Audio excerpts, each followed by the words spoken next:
Hello जी sir. हाँ sir, आज आवाज आ रहा पढ़ाएंगे है? आवाज नहीं आ रही है क्या? मेरी? जी सर आ रहा है। आ रही है, ठीक। Yes sir. देखिए, आज हम लोग कोरिलेशन पढ़ेंगे। कोरिलेशन मतलब सहसंबंध, ठीक है। और सहसंबंध निकालने की दो विधियां आपके कोर्स में हैं, एक क्रमागत विधि और एक गुणन आगुण विधि, ठीक है। तो सहसंबंध है क्या? सामान्यतः हम कहते हैं विज्ञान विषय में उन विद्यार्थियों को लेना चाहिए जिनकी विषय क्या है, रुचि इंजीनियरिंग में हो, मेडिकल में हो, ठीक है। मेडिकल मतलब जो बायो लेते हैं वो लोग मेडिकल में जाते हैं, जो लोग मैथ लेते हैं वो इंजीनियरिंग में जाते हैं। या कॉमर्स उन विद्यार्थियों को लेना चाहिए जो व्यापार के क्षेत्र में रुचि रखते हैं। हिंदी, अंग्रेजी, संस्कृत उन लोगों को लेना चाहिए जो साहित्य के क्षेत्र में रुचि रखते हैं। संगीत और कला उन विद्यार्थियों को लेना चाहिए जिनकी कलात्मक रुचि है, एस्थेटिक सेंस में रखते हो। हम यह कहें कि नाटे कद वाले व्यक्ति या लंबे कद वाले व्यक्तियों की अपेक्षा अधिक प्रतिभाशाली होते हैं, या जिनके ललाट ऊंचे होते हैं वो व्यक्ति समाज में अधिक प्रतिष्ठा रखते हैं, या जिनके सर पे कम बाल होते हैं अक्सर लोग कह देते हैं कि वो धनवान है, आदि आदि। हमारी इन धारणाओं के पीछे क्या है? दीर्घकालीन अनुभव है, वो जुड़ा हुआ है। हमने देखा है ज्यादातर ऐसे लोग जिनके सरों पे बाल नहीं होते वो लोग ज्यादातर पैसे वाले होते हैं, या लंबे कद वाले व्यक्ति जो होते हैं वो अधिक प्रतिभाशाली होते हैं, या जिनका ललाट बहुत ऊंचा होता है वो व्यक्ति समाज में अधिक प्रतिष्ठा प्राप्त करते हैं। साथ ही हमारे इस प्रकार के कथन अथवा भविष्यवाणी मात्र कुछ ही समय अवलोकन पर आधारित नहीं होते, बल्कि इनकी पुष्टि करने के लिए हमें डाटा इकट्ठा करना पड़ता है। हमने बहुत सारे लोगों का डाटा इकट्ठा किया, तब हमें पता चलता है कि बहुत सारे लोग जो इस तरह के शारीरिक बनावट के पाए जाते हैं उनके अंदर कुछ विशेषताएं पाई जाती हैं, ठीक है। किसी व्यक्ति विशेष में एक क्षेत्र में उपलब्धि दूसरे क्षेत्र की सीमाओं से जुड़ी होती है, ठीक है। जैसे मैथ में जो अच्छा है वो इंजीनियरिंग में अच्छा होगा, या जो बायो में अच्छा है वो मेडिकल लाइन में जा सकता है। यानी एक चीज एक दूसरे से कोरिलेटेड है, सहसंबंध है उनमें। जिसका मैथ अच्छा होगा वो इंजीनियर अच्छा होगा, जिसकी बायो अच्छी होगी मेडिकल में जाएगा, ठीक है। तो ये सभी चीजें क्या बताती हैं कि इनमें आपस में रिलेशन है। जब मनोविज्ञान की भाषा में हम इन्हें चर या राशि कहते हैं, वेरिएबल कहते हैं, ये मध्य संबंध को संबोधित करते हैं। भिन्न चर राशियों के मध्य संबंध स्थापित किया जाता है कि कौन सी चीज है तो उस पर दूसरी चीज पे क्या असर पड़ रहा है। उपयुक्त विवेचनाओं के आधार पर कहा जा सकता है कि स्कूली विषयों के चयन में विभिन्न प्रकार के व्यवसायों से व्यक्तियों के व्यक्तित्व विशेषताओं के संबंध में उनके भावी जीवन की सफलता उपलब्धियां जुड़ी होती हैं। कोई व्यक्ति भविष्य में क्या बनेगा ये इस पर डिपेंड करता है कि उसका कोई भी चर क्या है, किस हद तक उसका साथ दे रहा है। चर राशियों के मध्य इस प्रकार का परस्पर संबंध ही सहसंबंध कहलाता है, कोरिलेशन कहलाता है। निम्नलिखित उदाहरणों की सहायता से सहसंबंध के अर्थ को और अधिक स्पष्ट किया जा सकता है। जैसे अभिभावकों की सामाजिक आर्थिक स्थिति का बच्चों पर प्रभाव। जिनके माता पिता सामाजिक रूप से प्रतिष्ठित होते हैं या आर्थिक रूप से बहुत संपन्न है, पैसे वाले हैं, उनके बच्चों का विकास भी बहुत तेजी से होता है। वो जीवन में जो अचीव करना चाहते हैं आसानी से पा लेते हैं। बुद्धि लब्धि व उपलब्धि का संबंध, ठीक है। जिनकी बुद्धि बहुत तेज होती है वो सिलेक्शन जल्दी पाते हैं किसी भी नौकरी में। प्रेरणा का अधिगम पर प्रभाव। अगर आप मोटिवेट हैं तो आपकी लर्निंग तेज होगी, ये स्वाभाविक है, ठीक है। अगर आप मोटिवेट हैं किसी चीज को पाने के लिए तो आपकी लर्निंग उसी के अनुसार होगी। घरेलू वातावरण का बालकों की सामाजिक क्रियाओं पर प्रभाव। अब जिनके घर में अक्सर झगड़े वगैरह होते रहते हैं उनका सोशल एडजस्टमेंट उतना अच्छा नहीं होता है जितना कि साधारण बच्चों का होता है। शिक्षण के प्रभावी बनाने में सहायक सामग्री का योगदान। इसी तरीके से जब हम कोई टीचर पढ़ाता है तो वो क्या करता है, सहायक सामग्री का यूज करता है, चार्ट पेपर का, मॉडल्स का, या वीडियो क्लिप का, या ऑडियो क्लिप का। तो उससे शिक्षण क्या होता है आपका, प्रभावी बनता है, अगले को बहुत अच्छे से समझ में आता है बच्चों को। तो आजकल क्या है, टीचिंग एड्स का बहुत ज्यादा यूज होता है टीचिंग को इफेक्टिव बनाने के लिए। व्यवहार परिवेश का बच्चों के मनोबल पर प्रभाव। जिस तरह के माहौल में बच्चा पला होता है, बड़ा होता है, उसी तरीके से उसका मनोबल होता है, ठीक है। बहुत लोग बहुत पॉजिटिव होते हैं जिंदगी में और बहुत लोग बहुत सारे निगेटिव होते हैं, वो हमेशा हर चीज को निगेटिवली देखते हैं, ठीक है। उसके बाद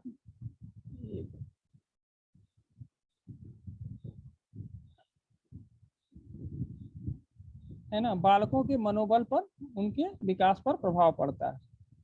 अब सहसंबंध की कुछ परिभाषाएं, कुछ प्रमुख परिभाषाएं इस प्रकार से हैं। जब दो चर राशियां एक दूसरे से इस प्रकार संबंधित हों कि एक राशि के बढ़ने का असर दूसरी राशि पे पड़े या वो बढ़े या घटे या बिल्कुल भी ना पड़े, तो उस स्थिति में हम क्या करते हैं, अगर ना पड़े बिल्कुल भी तो शून्य सहसंबंध। अगर पड़ रहा है और बहुत तेजी वो बढ़ रही है, एक राशि कम हो रही है दूसरी बढ़ रही है, या दूसरी दोनों में बिल्कुल भी कोई अंतर नहीं आ रहा है, तो इसको हम सहसंबंध से ज्ञात करते हैं। इस प्रकार के सहसंबंध दो राशियों अथवा समूहों के मध्य संबंध को बताते हैं। तो ये दोनों तरह से डेफिनेशन है, हिंदी में भी इंग्लिश में भी। Whenever two variables are relation to such a fashion that is increase in one variable cause increase or decrease of another variable, or decrease in one variable cause the decrease of increase another variable, vice versa, this then the two variables are said to be correlated। कब कहा जाएगा correlation, जब एक चीज के बढ़ने का असर दूसरे पे पड़ रहा हो या दूसरे के घटने का असर पहले पे पड़ रहा हो, तो वो कोरिलेटेड है। जैसे गर्मी बढ़ी, लोग रोड पे चलना कम कर देते हैं, जैसे जैसे दिन बढ़ता जाता है गर्मी के दिनों में रोड पे चलने वालों की संख्या क्या होती है, कम होती जाती है। जैसे कोविड बढ़ा तो सड़क पे भीड़ कम हो गई, ठीक है। तो यह सहसंबंध है, कोरिलेटेड है, कि बीमारी का फैलना और रोड पे से भीड़ का गायब होना, ठीक है। तो ये क्या है, कोरिलेशन है। अब देखिए, सहसंबंध के अंतर्गत दो या दो से अधिक समूहों के मध्य इस आशय के संबंध को स्थापित करते हैं कि उन समूहों के मध्य वास्तव में कोई संबंध है अथवा नहीं है। कभी कभी किसी चीज का किसी चीज पर कोई असर नहीं होता है, ठीक है, तो हम उसको कोरिलेटेड नहीं मानते। अब देखिए, सहसंबंध मनोवैज्ञानिक परीक्षकों के लिए भी उतना ही आवश्यक होता है। जो साइकोलॉजी का यूज करते हैं, साइकोलॉजी पढ़ाते हैं या साइकोलॉजिकल ट्रीटमेंट करते हैं, वो लोग भी सहसंबंध का बहुत अध्ययन करते हैं। जितना कि एक रसायन शास्त्री जो होता है वो तराजू का यूज करता है। The coefficient of correlation is almost important to the psychologist tester as the balance to the chemist. मतलब एक केमिस्ट जो होता है वो हर चीज नाप तोल के ही एक्सपेरिमेंट में यूज करता है। उसी तरीके से मनोवैज्ञानिक क्या करता है, कोरिलेशन करता है, कोरिलेशन पता करके ही आगे का सुझाव देता है। और सहसंबंध के प्रकार, सहसंबंध 3 प्रकार का होता है। कौन कौन सा, धनात्मक सहसंबंध, ऋणात्मक सहसंबंध और शून्य सहसंबंध। धनात्मक पॉजिटिव कोरिलेशन, ऋणात्मक सहसंबंध निगेटिव कोरिलेशन, और तीसरा होता है शून्य सहसंबंध, मतलब कोई सहसंबंध नहीं पाया गया। धनात्मक सहसंबंध क्या होता है, धनात्मक सहसंबंध उस स्थिति में होता है जब एक चर राशि के बढ़ने से दूसरी चर राशि भी बढ़े, अर्थात जिस छात्र के गणित में उच्चतम अंक पाए जाएं उसी छात्र के अंग्रेजी में भी उच्चतम अंक पाए जाएं। इसके विपरीत एक चर राशि के घटने पर दूसरी राशि घटे, अर्थात जिस छात्र के कला में न्यूनतम अंक आए वह हिंदी में भी न्यूनतम अंक आए। उदाहरण के लिए बुद्धि लब्धि या शैक्षिक उपलब्धि का सहसंबंध, ठीक है। तो बुद्धि लब्धि जिसकी ज्यादा होगी उसकी शैक्षिक उपलब्धि भी ज्यादा होगी, ठीक है। ये आपस में कोरिलेटेड है। एक विषय में अगर बच्चा तेज है तो वो अन्य विषयों में भी तेज होता है, ठीक है। जैसे हाई आईक्यू, उच्च बुद्धि लब्धि यानी अधिक प्रतिशतता, हाई परसेंटेज ऑफ मार्क्स, यानी अगर किसी की आईक्यू तेज है तो उसकी क्या होगी, अंक भी अधिक आएंगे, परसेंटेज भी उसकी अधिक आएगी एग्जाम में। और लो आईक्यू है तो कम अंक प्रतिशत आएगी। उपरोक्त उदाहरण के अनुसार एक छात्र जिसकी बुद्धि लब्धि अत्यंत श्रेष्ठ है उसके अंकों की प्रतिशतता भी क्या होती है, ज्यादा होती है।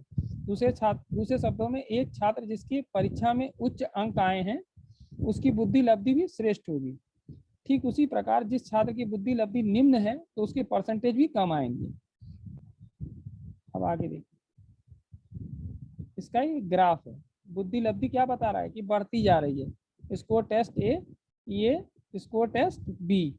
अगर एक बढ़ रहा है तो दूसरे पे क्या हो रहा है, इंक्रीज ही हो रहा है, डिक्रीज नहीं हो रहा है। इसका बढ़ना क्या शो कर रहा है कि ये धनात्मक सहसंबंध है। एक अगर बढ़ेगा तो दूसरा बढ़ेगा। अगर बुद्धि किसी के पास ज्यादा है तो उसके अंक के प्रतिशत भी बढ़ेंगे। तो ये पॉजिटिव सहसंबंध है, धनात्मक सहसंबंध। अब बात आती है ऋणात्मक सहसंबंध की। तो ऋणात्मक सहसंबंध उस स्थिति में होता है जब एक राशि के बढ़ने पर दूसरी राशि जो है क्या होती है, घट जाए। जैसे अगर मान लीजिए बाजार में किसी चीज का रेट बढ़ गया तो लोग उसको खरीदना कम कर देते हैं। रेट बढ़ा लेकिन खरीदना क्या हुआ, कम हुआ, तो ये ऋणात्मक है। जो छात्र एक परीक्षा में प्रथम आता है वहीं दूसरी परीक्षा में वह क्या होता है, अनुपस्थित रहता है, पोजीशन ऑफ रैंक आती है। तो उसी प्रकार सभी छात्रों की अनुपस्थिति एकदम उल्टी हो जाए, अथवा इसके विपरीत हम यह कहें कि जब एक चर राशि के घटने से दूसरी चर राशि बढ़ जाए, अर्थात जो छात्र एक परीक्षा में अंतिम अनुपस्थिति प्राप्त करता है, मतलब सबसे कम अंक प्राप्त करता है, वहीं दूसरी जो है परीक्षा में वो प्रथम पोजीशन पे आता है, फर्स्ट पोजीशन पे आता है। इस प्रकार की स्थिति को क्या कहते हैं, नकारात्मक या ऋणात्मक सहसंबंध, निगेटिव परफेक्ट कोरिलेशन। इस प्रकार की पूर्ण परिस्थितियां प्रायः कम ही होती हैं, मतलब ऐसा बहुत कम पाया जाता है ऋणात्मक सहसंबंध। लेकिन मूल्य और मांग में हमेशा ऋणात्मक ही सहसंबंध पाया जाता है। एक बढ़ती है तो दूसरी कम हो जाती है। रेट घटेंगे तो लोग खरीदारी बढ़ा देंगे, और रेट बढ़ेंगे तो लोग खरीदारी घटा देंगे। इसी तरीके से देखिए, मोर एक्स्ट्रावर्ट स्टूडेंट, जो बहिर्मुखी व्यक्तित्व के लोग होते हैं, छात्र होते हैं, उनकी कम उत्तीर्ण प्रतिशत होता है। क्यों? क्योंकि वो बात करने में ज्यादा समय बर्बाद करते हैं। और जो कम बहिर्मुखी होते हैं, जो घर में रहते हैं, पढ़ रहे हैं, अपने में वो हैं, तो उनकी हाई पास परसेंटेज होता है, अधिक उत्तीर्ण प्रतिशत। उपरोक्त उदाहरण से ये पता चलता है कि जो छात्र अधिक बहिर्मुखी होते हैं वो कम उत्तीर्ण होते हैं। अथवा हम यह कह सकते हैं कि छात्र की असफल होने का कारण क्या है? बहुमुखी व्यक्तित्व का होना है। ठीक उसी प्रकार जो छात्र कम बहिर्मुखी होते हैं वह अंतर्मुखी या इंट्रोवर्ट होते हैं, वे परीक्षा में अधिक सफलता प्राप्त करते हैं। अर्थात हम कहें कि उनकी यह सफलता का रहस्य उनकी बहिर्मुखी अंतर्मुखी व्यक्तित्व है। मतलब अंतर्मुखी व्यक्तित्व की वजह से वो बच्चे क्या होते हैं? परीक्षा में सफल होते हैं। ये ग्राफ देखिए, ये उल्टा है, ठीक है, उल्टा असर हो रहा है और ये माइनस में जा रहा है, नीचे की तरफ घट रहा है। स्टार्टिंग इसकी उच्च से हुई और घटते घटते कहाँ आ गया? ये एकदम नीचे 2 के सीध में, ठीक है। शून्य सहसंबंध। शून्य सहसंबंध उस स्थिति में होता है जब एक चर राशि के बढ़ने व घटने व दूसरी राशि पर कोई प्रभाव नहीं पड़ता। अर्थात किसी छात्र के एक विषय में प्राप्त फलांकों के आधार पर हम उस छात्र के किसी अन्य विषय के फलांक का अनुमान ना लगा पाए, ठीक है। तो इस तरह का सहसंबंध शून्य सहसंबंध कहलाता है। अगर सपोज करिए कोई मैथ में बहुत अच्छा नंबर पाया तो हम ये नहीं कह सकते कि उसकी ड्राइंग भी अच्छी है, केमिस्ट्री भी अच्छी है, फिजिक्स भी अच्छी है। तो उच्च सामाजिक स्तर वाले बालक जो होते हैं उनका पास परसेंटेज 80% उत्तीर्ण होते हैं। तो ये भी नहीं कह सकते आप कि जो इनका उच्च सामाजिक स्तर है वो क्या 80% उत्तीर्ण ही होंगे, और निम्न सामाजिक स्तर वाले भी देखिए 80% उत्तीर्ण हुए। तो यहाँ दोनों का परसेंटेज क्या है? सेम टू सेम आ रहा है। 80% वो भी हुए जो उच्च सामाजिक स्तर वाले थे, और निम्न सामाजिक स्तर वाले भी पास होने का परसेंटेज क्या है? 80% ही। तो इसमें क्या है? कोई सहसंबंध नहीं पाया जा रहा। किस चीज में? उच्च सामाजिक स्तर में और निम्न सामाजिक स्तर में, दोनों में क्या है? कोई कोरिलेशन नहीं है। तो इस तरह का कोरिलेशन जब आता है तो इसको कहते हैं शून्य सहसंबंध। क्या कहेंगे? शून्य सहसंबंध। उपरोक्त उदाहरण में बालकों के सामाजिक स्तर का उनकी शैक्षिक उपलब्धि से उत्तीर्ण अनुत्तीर्ण होने से कोई संबंध नहीं होता। बालक चाहे प्रतिष्ठित घरानों में पाया जाता हो या गरीब घर में, उसके उत्तीर्ण प्रतिशत समान ही होगा। गरीबी और अमीरी का पढ़ाई से कोई मतलब नहीं है। इस प्रकार एक अच्छा संगीतकार जो होता है वो अच्छा कलाकार भी हो, ये जरूरी नहीं है। मतलब जो गाता अच्छा हो वो पेंटिंग भी अच्छा करता हो, ये जरूरी नहीं है। गाना अलग चीज है और पेंटिंग क्या है? अलग चीज है।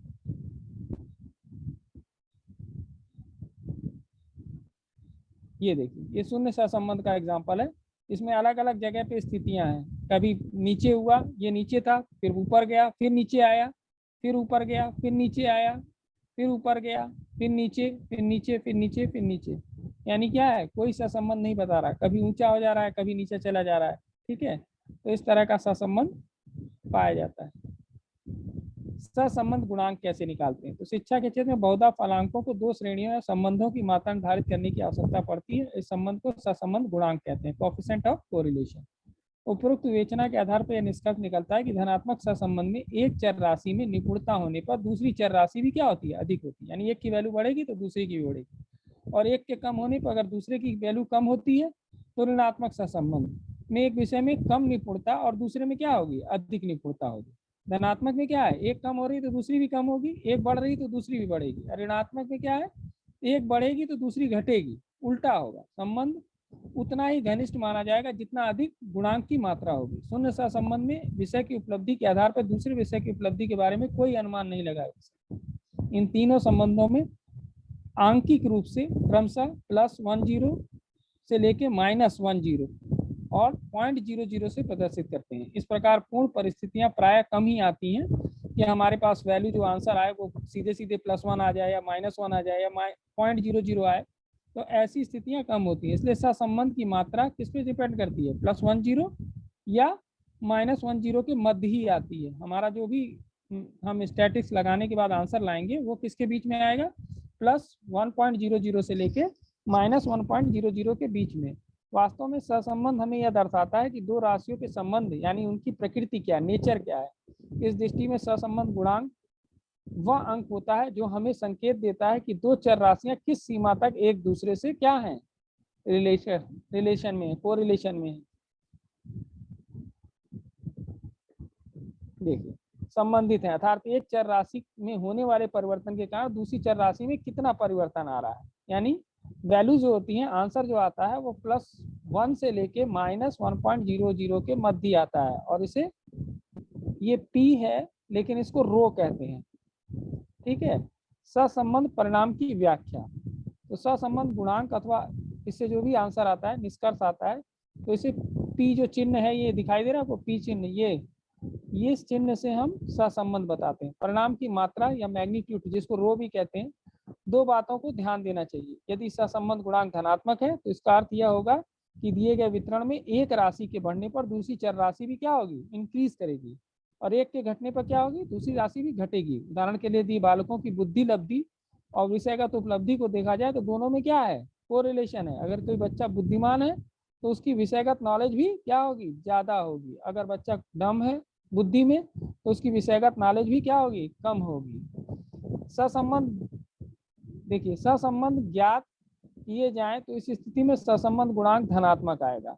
और इस गणितीय तथ्य यानी मैथमेटिकल फैक्ट की व्याख्या करते हुए कहा जाए तो जैसे जैसे बालकों की बुद्धि लब्धि IQ बढ़ेगी, उनकी विषयगत उपलब्धि भी क्या होगी, बढ़ती जाएगी।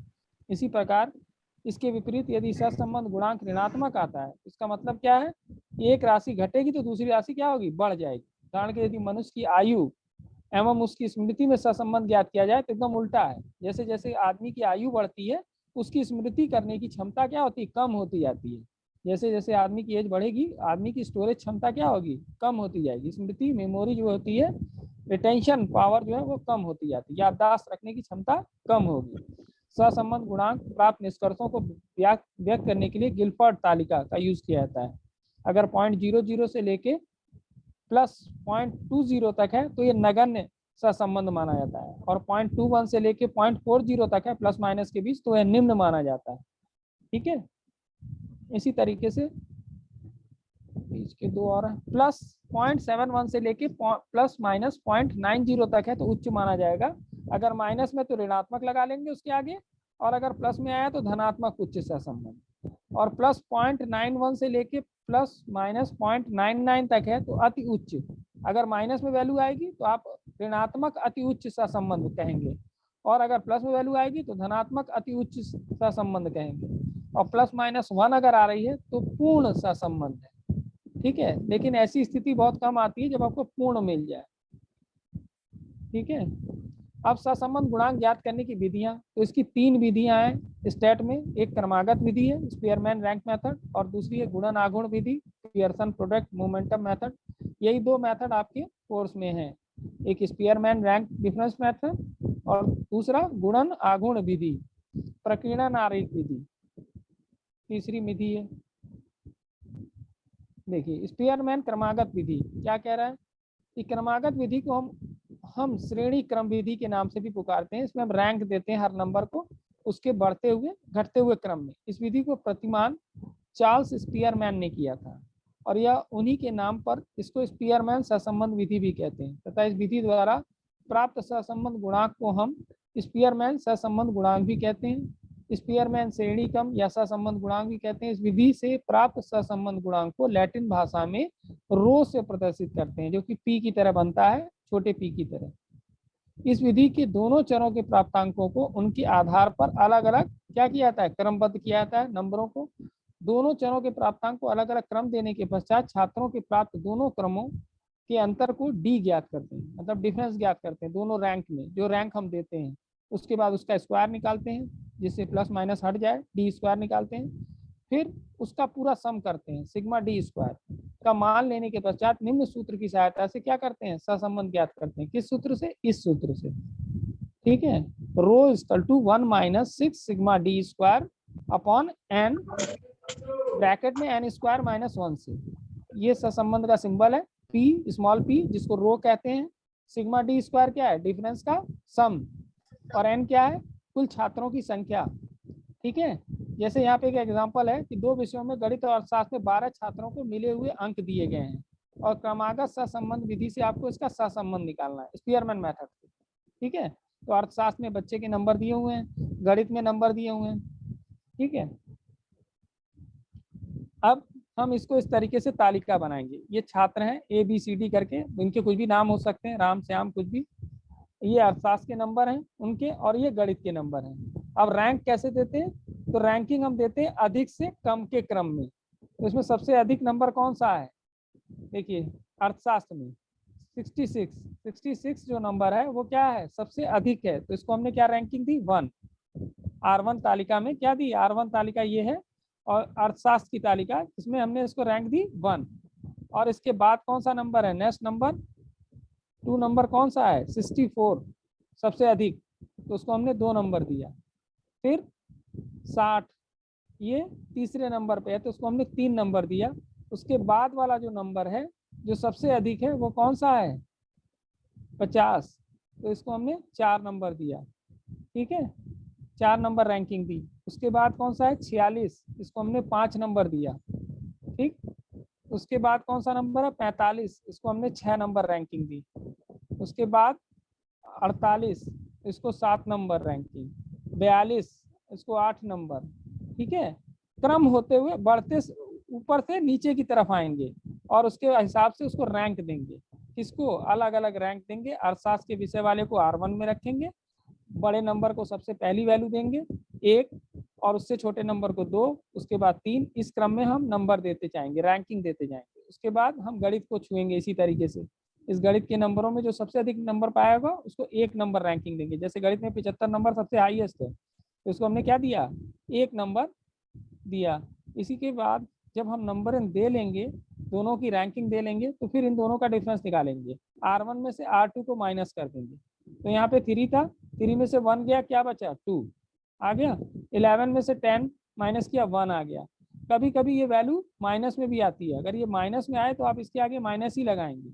उसके बाद क्या करेंगे? इस नंबर का D का, जितने भी D आए हैं उन सबको आप स्क्वायर निकालेंगे। जैसे 2 का स्क्वायर क्या हुआ? 4, तो 2 का 4 हो गया। 1 का स्क्वायर क्या होगा? 1 ही होगा। 2 का स्क्वायर फिर 4 हो गया, फिर 2 का स्क्वायर 4, फिर 2 का स्क्वायर 4। 0 का स्क्वायर 0 होता है, 0 ही हो गया। 0 का स्क्वायर 0, 4 का स्क्वायर 16, 1 का स्क्वायर 1, 1 का फिर 1, 3 3 जा 9, 9 हो गया और 2 2 जा 4। अब इस पूरी रो का क्या करेंगे? सम निकालेंगे। तो हमारा सम कितना है? 48, यानी sigma D square equal to 48। और बच्चे कितने थे?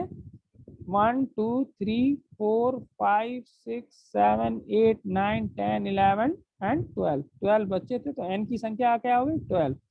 अब हम इसको क्या करेंगे? स्पीयरमैन के फार्मूले में पुट कर देंगे। ये स्पीयरमैन का फार्मूला है। तो 6 जो सम आया था D स्क्वायर का 48 और बच्चे कितने थे? 12 12 ब्रैकेट में 12 का स्क्वायर माइनस 1, 12 का स्क्वायर होता है 144, उसमें से 1 माइनस किया हमने 44 में से, तो 43 हो गया यहाँ पे। और बच्चे जितने थे 12 और 6 का 48 से मल्टीप्लाई करेंगे तो आएगा 288। तो ये हमने यहाँ रख दिया, मल्टीप्लाई करके हमारे पास ये आ गई वैल्यू। उसको हमने 1 से माइनस किया। ठीक है, और 1 से माइनस करने के बाद आंसर क्या आया हमारा? +0.83। तो ये क्या बता रहा है? उच्च धनात्मक सहसंबंध। यानी अर्थशास्त्र और गणित में जो बच्चे होते हैं वो दोनों विषयों में क्या होते हैं? कोरिलेशन पाया जाता है और वो दोनों ही तेज होते हैं। उनके नंबर हमेशा क्या होते हैं? जिनके अर्थशास्त्र में अधिक आएंगे उसके गणित में भी अधिक आएंगे। तो व्याख्या क्या निकल के आई? अर्थशास्त्र और गणित 2 विषयों के 12 छात्रों को मिले प्राप्तांकों का परिणाम यह बताता है कि उनके बीच किस तरह का सहसंबंध पाया जा रहा है? धनात्मक और उच्च, क्योंकि वो वैल्यू किसमें आई थी? +0.8 में। तो 8 से ऊपर आ गई तो उच्च सहसंबंध पाया गया। इसी तरीके से एक और एग्जांपल है। यहाँ पिता की लंबाई इंचों में और पुत्र की लंबाई दिया हुआ है। तो यहाँ देखिए 1 का अंतर है। पिता 20 इंच है तो बच्चा जो है 30 इंच है। पिता 27 इंच का है तो बेटा जो है 27 इंच 25 का है पिता, तो बेटा 27 का, ये भी अधिक है। यहाँ 32 है तो यहाँ कम हो गया, 2 का अंतर आ गया, बच्चा छोटा है 2 इंच। फिर यहाँ 28, यहाँ भी अंतर आ गया, 24 रह गया। 30 फिर 28, यहाँ भी कम है, यहाँ भी कम है, और यहाँ अधिक हो गया। फिर यहाँ अधिक है और फिर यहाँ पे अधिक है। तो इसकी भी हम सहसंबंध सर निकाल स्लाइड को बीच में करिए। सकते। बीच में कर दें, बीच में ही तो है। जी सर। स्लाइड आपको सर दे इधर देंगे हम कट ग्रुप रहा में। है हैं? सर, नहीं कहाँ से कट कट रहा रहा है? है सर इधर राइट में। देखिए राइट में सर स्लाइड आपको दिखाई मिल नहीं दे रहा है, जाएगी। थोड़ा सा बीच में कीजिए। अब दिख रही है? सर जो दिख रही है आपको? राइट में थोड़ा सा लेफ्ट कीजिए। लेफ्ट करें। चलिए स्लाइड हम आपको दे देंगे, स्लाइड तो आपको ठीक मिल सर, जाएगी। ओके। ठीक है, ओके सर, ग्रुप कंटिन्यू। में शेयर कर देंगे आपको। तो यहाँ पे हम लोग पिता और पुत्र में लंबाइयों में सहसंबंध ज्ञात करेंगे। तो ये तालिका ठीक वैसे ही बनेगी जैसे पिछली वाली तालिका बनी थी। R1 जो है हमारा क्या है, पिता की लंबाई का रैंक है, और पुत्र की लंबाई का रैंक क्या है, R2। तो लंबाई का रैंक कैसे देते हैं, हमने कहा था जो सबसे अधिक वैल्यू होती है उसको 1 देते हैं। तो सबसे अधिक वैल्यू इसमें क्या है, 60 नहीं 80। तो हमने यहाँ पे क्या दी वैल्यू, 1। फिर 60 वाले को क्या वैल्यू दी, 2। उसके बाद हम इसी क्रम में देते चले जाएंगे वैल्यू, और इसी तरीके से पुत्र की लंबाई की भी वैल्यू देंगे। पुत्र सबसे लंबा जो था 82 था, तो उसको 1 नंबर दिया। फिर 64 वाला 2 नंबर दिया, 37 वाले को 3 दिया। इस तरीके से हम इसको रैंकिंग दे देंगे, और रैंक देने के बाद इस R1 में से R2 को माइनस करेंगे तो D की वैल्यू आएगी। यहाँ दोनों की रैंकिंग सेम थी इसलिए 0 आई वैल्यू, और 0 का स्क्वायर करेंगे तो 0 ही आएगा। ये भी हो सकता है कि D की वैल्यू माइनस में आए, कभी कभी ऐसा हो सकता है कि D की वैल्यू क्या आएगी, माइनस में आएगी। लेकिन माइनस में आने के बावजूद जब हम उसका D स्क्वायर निकालेंगे तो माइनस माइनस क्या होता है, प्लस हो जाता है। जैसे 2 का स्क्वायर क्या होगा, 4। अगर ये माइनस भी होता है -2, तो इसका स्क्वायर क्या होता है, +4। माइनस प्लस का झगड़ा समाप्त हो जाए, इसीलिए D का स्क्वायर निकाला जाता है। और जो D की वैल्यू आई है वो टोटल आई है 6। Sigma D square equal to 6 आया। और n की वैल्यू कितनी है यहाँ पे, 9। कितने कितने पुत्र और बेटे पिता थे, तो टोटल हमारे पास 9 आइटम है। ठीक है, अब हम इसको इस फार्मूले में पुट करेंगे, उसी में रैंक मेथड के। तो 6 × 6 9, 9 स्क्वायर -1, तो 9 का स्क्वायर होता है 81। 81 में से 1 गया, 80 बचे, और 9 से मल्टीप्लाई किया, और ऊपर क्या हुआ, 6 6 जा 36। अब हम इसको क्या करेंगे, एलसीएम लेके सॉल्व करेंगे। पहले आप इसको काट के छोटा भी कर सकते हैं। 36 को 72 से आप 36 को 720 को उसने काट दिया तो 1/20 आ गया। उसके बाद उसने सॉल्व किया, छोटा हो गया। ठीक है, तो वैल्यू आई +0.95, यानी पिता की लंबाई का बेटे के लंबे होने पर पूरा असर पड़ता है। धनात्मक उच्च सहसंबंध